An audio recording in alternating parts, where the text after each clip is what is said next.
Hi guys, जबरदस्त में आपका स्वागत है। दोस्तों, वूट OTT प्लेटफॉर्म पर आई है एक न्यू वेब सीरीज जिसका नाम है कैंडी। जी हाँ, वही खाने वाली कैंडी, लेकिन कोई नॉर्मल कैंडी नहीं, बल्कि इसमें मिले हुए हैं ड्रग्स। इसके साथ साथ मसान नाम का एक राक्षस है जो रियलिटी में है भी या नहीं, इसके लिए देखनी पड़ेगी आपको ये सीरीज। इसमें आपको दिखने वाले हैं जबरदस्त कलाकार जैसे कि रोनित रॉय और ऋचा चड्ढा, जिनकी एक्टिंग उतनी ही दमदार और जबरदस्त है जितनी की स्टोरी। देखा जाए तो असुर जैसी वेब सीरीज की तरह ही ये सीरीज भी फुल ऑफ सस्पेंस और थ्रिल है और आपके होश उड़ा देने वाली है। सीरीज में ओवरऑल 8 एपिसोड हैं जो लगभग 35 से 45 मिनट के ड्यूरेशन के हैं। इस सीरीज की स्टोरी इतनी अलग है कि आप सोच ही नहीं सकते। मेकर्स ने सेफ ना खेलते हुए स्टोरी को एकदम हट कर दिखाया है और ये कहना गलत नहीं होगा कि मेकर्स अपनी स्ट्रैटेजी में पूरे सक्सेसफुल हुए हैं। आज हम आपको बताएंगे इस सीरीज के गुड और बैड एस्पेक्ट्स, साथ ही साथ पूरा डिटेल्ड रिव्यू देंगे। आगे बढ़ने से पहले चैनल को सब्सक्राइब जरूर करिएगा। तो चलिए बाकी और कोई हलचल के बिना लेट्स गेट स्टार्टेड। मेरी आखिरी सांसों के साथ इन पहाड़ों के कोहरे में छिपे सारे राज खो जाएंगे। मुझे लगा था ये राज दुनिया के सामने लाना मेरी जिम्मेदारी है। स्टार्ट करते हैं सीरीज के गुड एस्पेक्ट से।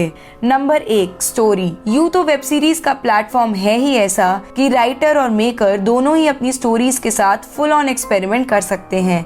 इस सीरीज की कहानी भी ऑडियंस को इतनी ही यूनिक लगने वाली है। कहानी को जिस तरह से लिखा गया है वो वाकई अप्रिशिएबल है। थ्रू आउट द स्टोरी आप काफी इंगेज रहेंगे और साथ ही साथ आपको एक के बाद एक जबरदस्त ट्विस्ट देखने को मिलेंगे। सीरीज की लोकेशन पहाड़ों की है जहां आपको देखने को मिलेंगे बड़े बड़े कारनामे। स्कूल स्टूडेंट के मर्डर केस को सॉल्व करने के लिए एंट्री लेगी पुलिस और फिर होगा धमाल स्टार्ट। कहानी इंगेज रखने के साथ साथ आपको डराएगी भी और आपके दिमाग को घुमाएगी भी। Hats off to the writers. Number 2, characters. दोस्तों, रोनित रॉय और ऋचा चड्ढा जैसे उम्दार कलाकार अपनी परफॉर्मेंसेस से हर बारी ऑडियंस को इम्प्रेस करते आए हैं, लेकिन इस बार इनकी एक्टिंग का लेवल कुछ अलग ही है। उनकी एक्टिंग भी आपको उतना ही इम्प्रेस करने वाली है जितना कि इस सीरीज की कहानी। ऋचा चड्ढा अपने पुलिस ऑफिसर के रोल में गजब ही दिखाई देती हैं। हर एक सीन में उनकी एक्टिंग आपका दिल जीत लेगी और वहीं रोनित रॉय भी किसी से कम नहीं। बीच बीच में दिखने वाला उनका हार्ड और एंग्री लुक आपको उनका दीवाना ही बना देगा, लेकिन इससे भी बढ़कर देखने को मिलेगी आपको सपोर्टिंग कास्ट की दमदार परफॉर्मेंस जो सच में आपका ध्यान अपनी ओर कर लेगी। विधायक का किरदार निभाया है मनु ऋषि ने। उनका नेगेटिव रोल आपको काफी इम्प्रेस करेगा और इनका आना हर बार एक नया ट्विस्ट देकर जाएगा। इसके साथ ये आपको पूरे शो का सेंटर पॉइंट नजर आएंगे।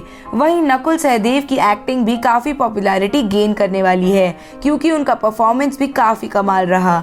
उनकी एक्टिंग भी आपको काफी नेचुरल लगेगी और हाँ, इम्प्रेस भी काफी करेगी। सीरीज एंड होने तक आप इन कैरेक्टर्स के साथ इमोशनली भी कनेक्ट होने वाले हैं, ये हमारी गारंटी है। Number 3, sequence. दोस्तों, किसी भी स्टोरी को सुनाने में सबसे बड़ा हाथ होता है उसके सीक्वेंस का और यही इस शो की खासियत है। एपिसोड वाइज स्टोरी का जो सीक्वेंस मेकर्स ने दिखाया है वो वाकई टॉप नॉच है। एपिसोड 1 में ही आपके सामने इतनी सारी चीजें आ जाएंगी कि आप एपिसोड 2 देखने के लिए बेचैन हो जाएंगे और फिर एपिसोड 2 में भी लास्ट सीन जहां एंड होगा उस जगह से आप नेक्स्ट एपिसोड को देखने के लिए रुक ही नहीं पाएंगे। मेकर्स ने सीक्वेंस को जिस तरह से पर्दे पर दिखाया है वो सच में काफी अमेजिंग है। राइटर्स वाकई इस शो को हिट करवाने का असली रीजन है। वही डायरेक्टर का डायरेक्शन भी अनदर लेवल ही है, जिसकी वजह से हम कह सकते हैं कि सीरीज 2021 की one of the best series में से एक है। Number 4, climax. दोस्तों, किसी भी थ्रिलर मूवी या सीरीज के लिए सबसे इम्पोर्टेंट पार्ट होता है उसका क्लाइमैक्स।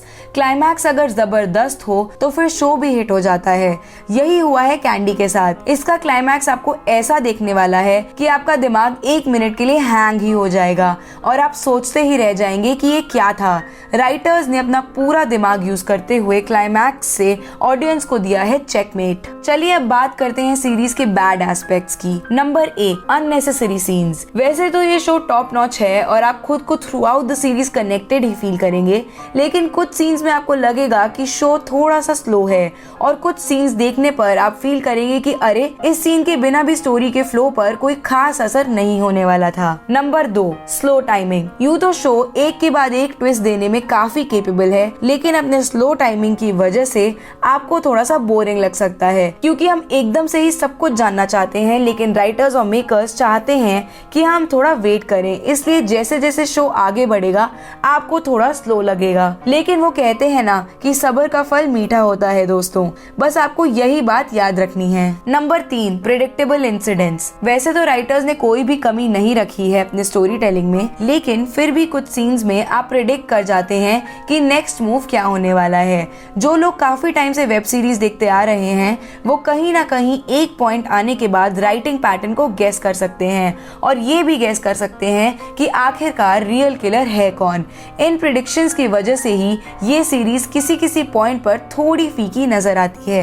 राइटर्स अगर थोड़ी सी और स्मार्टनेस दिखाते और किस कैरेक्टर को कब और कितनी देर तक दिखाना है इस पर थोड़ा ज्यादा काम करते तो अनडाउटेडली ये सीरीज और भी ज्यादा सस्पेंसफुल लगती। Number 4, background music. Story suspense से भरी हो और बैकग्राउंड म्यूजिक उतना दमदार ना हो तो मजा नहीं आता।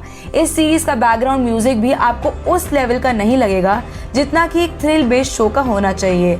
हालांकि म्यूजिक से आप सीन वाइज कनेक्ट जरूर करेंगे, लेकिन अगर म्यूजिक को थोड़ा और मॉडिफाई किया गया होता तो इस शो में एक अलग ही जान डाल देता। तो दोस्तों ओवरऑल ये एक एक्साइटिंग और सस्पेंस से भरी हुई सीरीज है जिसे देखना आपके लिए गजब का एक्सपीरियंस होने वाला है। सीरीज का क्लाइमैक्स और कैरेक्टर्स आपको इतना जबरदस्त फील करवाने वाला है that you literally have no clue. हमारे चैनल जबरदस्त को सब्सक्राइब अवश्य करें और आपके इस शो के बारे में क्या व्यूज हैं ये हमें कमेंट सेक्शन में जरूर बताएं।